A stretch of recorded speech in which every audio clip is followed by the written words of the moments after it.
Okay, so this brings us to our third concept you need to understand in this section, and that is using anonymous functions.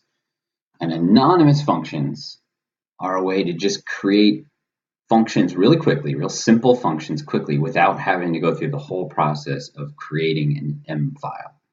And they're called anonymous because in some sense you don't give them a name. So let me show you the example. Let's get back to what we were just talking about. I think this will make sense why this can be useful. So, all right, so we just said that we have this func average. We created this nice general function called func average that will give you back the average value of any other functions passed in between some range. We just did it with square, right? So now what if we want to do it with x cubed, like we said earlier? Well, what we need to do is pass in a function. So we'd want to pass in some function called cubed or whatever we want to call it and say between whatever range, like between 5 and 20. Okay, but we don't have a function called cubed yet. So what I could do is I could come up and create another brand new M file that says function, and call it whatever we want, cubed, or this would be result still, equals, or whatever we want to call it, function something equals cubed x, and then if we call it result equals x raised to the third power. We could do that, we could save that as cubed, and then we could call func average ampersand cubed from 5 to 20. That would totally work.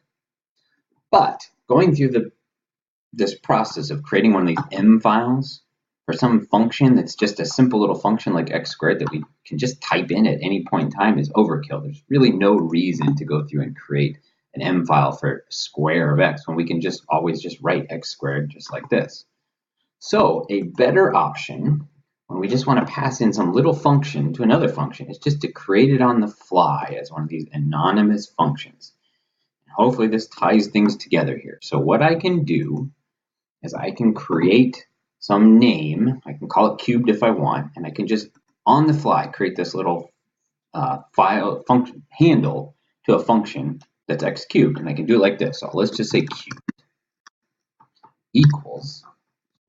This is going to be one of these function handles.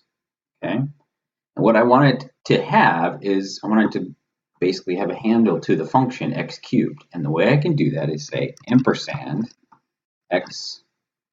Where's my caret? Lost track of where caret is on the keyboard. There we go. Cubed. So what did that just do? So we just, very similar to what we did earlier, where we came up with something we're going to have as a variable that stores a handle to a function. This had a handle to a variable called square. This has a handle to a function that we're creating on the fly that doesn't have a name. We're just writing the function there. And so that is an anonymous function. That's why it's called anonymous, because it doesn't have a name that we're referring to. We're just passing in the actual function. And actually, I forgot one thing. Sorry. I have to also put, there we go. That's the proper way to do it. So what I just did is I said cubed is going to refer to some function that takes one argument, x, and the function itself is x cubed. So I just did the same thing that I would do if I wanted to create an M file, and I would say there's some function called cubed that takes x and it returns x cubed. Well, I just did that much quicker here for something where I just want to create some simple little function x cubed that I don't need to store in an M file to use over and over again. I'm just going to create it on the fly, call it cubed, okay, hit enter, and now cubed is this function up here that it tells you even what it is. It's some function that takes some argument x and it takes x and raises it to the third power. And now, since I just created this little anonymous function, okay, or at least this handle to this anonymous function, now I can say func average, and I can pass in cubed. Okay. In this case, I don't have to put the ampersand in front of it because cubed already is a reference to this function here. So cubed, comma, 5, comma, 20, something like that. What did I do wrong? Oh, I forgot when I put x to the third power. Be careful, I forgot to put the dot, right?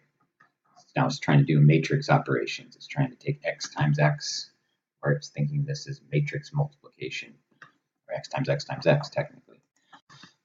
I don't want to do that, so I need to go back and redefine this as dot cubed. There we go. Now, if I take func average of x cubed between 5 and 20, pass that in, there's our average of all the values of x cubed between 5 and 20.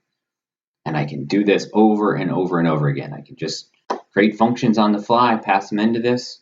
So I can do, let's say,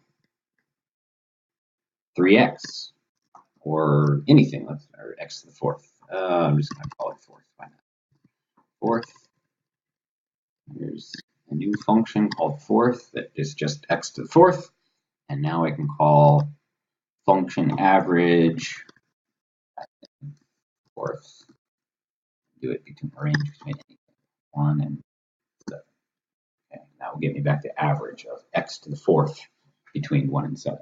So you can see that now func average, if this is something I was going to do on a regular basis, calculate the average value of some other function between a range of values, now this is a nice useful thing that's general, and I don't have to rewrite every single time I want to do this for a new function and a new range. I don't have to rewrite these 3 lines of code. I can just use this general function that's a function, which means it takes in another function, and then I can just call it and pass in that other function. Okay, so it gets used over and over again. So all of this is kind of it's a new concept, and it's a little bit more advanced, so it takes a little getting used to. But I hope between when you're reading the book and now watching an example, a simple example like this, you can get the idea of this and what you're doing. And then I think the example that they go through in the book, where they actually they use that func average, but they use better functions to pass in rather than just x squared and x cubed. They pass in functions related to your velocity function, thing like that. You can see how it's even a little bit more useful for something